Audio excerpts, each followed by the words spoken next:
शिव महापुराण की कथा कहती है, यदि राहु है, केतु है, शनि है, मंगल है, बुध है, शुक्र है, शनि है, आपको कोई भी ग्रह परेशान कर रहा है, आपके जीवन में कोई ग्रह अगर अनिष्टकारी है, आपके जीवन में अगर कोई ग्रह अनिष्टता प्रदान कर रहा है, तो निवेदन है शंकर के मंदिर में जो कलश लेकर आप जाएं, जल लेकर जाएं, उस कलश में मात्र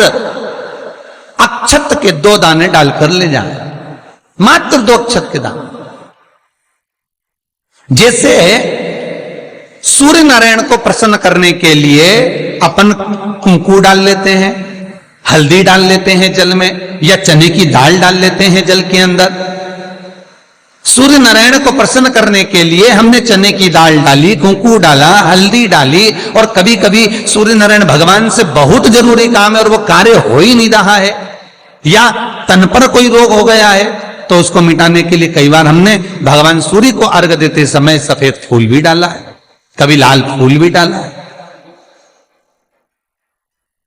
उसी तरह भगवान शंकर से निवेदन करने के लिए, हमारी ग्रह दशा सुधारने के लिए जल के पात्र में 2 अक्षत के दाने, अक्षत भी पूर्ण अक्षत, पूर्ण अक्षत, खंडित नहीं, पूर्ण अक्षत भगवान शंकर को समर्पित कर।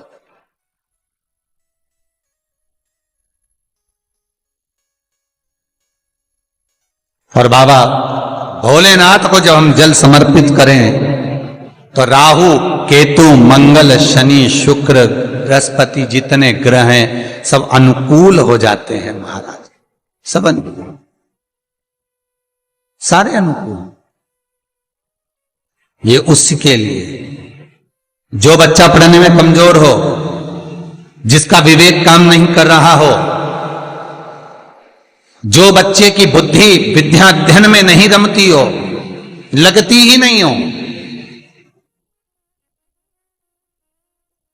महाराज तांबे के कलश में जल लीजिए, उस जल में अक्षत के 7 दाने डाल लीजिए। तांबे के कलश में जल हो, जल में अक्षत के 7 दाने, ये जो 7 दाने अक्षत के आप डालेंगे, जो बच्चा पढ़ने में कमजोर हो, विद्या में कमजोर हो, या बुद्धि या विवेक से कमजोर हो, मैं उनके लिए भी कहूंगा जिनकी बुद्धि काम नहीं करती, जो मानसिक विकलांगता के प्रति, या कई लोगों से मैं निवेदन करूंगा कि मान लो आज आपका मन शांत नहीं है, आज आपकी बुद्धि शांत नहीं है, आज आपका चित्त शांत नहीं है, आज आपका विवेक शांत नहीं है, बहुत क्रोध आ रहा, चिड़चिड़ प्रवृत्ति हो रही, घर में अच्छा नहीं लग रहा, परिवार में बात कर रहे हो और मन शांत नहीं है, मैं उनके लिए भी कहूंगा कि जो भगवान के मंदिर जाते हो और मंदिर में जाकर उनको चित्त ना लगता हो, भगवान के मंदिर में पहुंचकर उनको मूर्ति का दर्शन कर ठीक ना लगता हो, वहां पर भी उनको श्रेष्ठता नहीं लगती, उनके लिए भी कहूंगा चावल के 7 दाने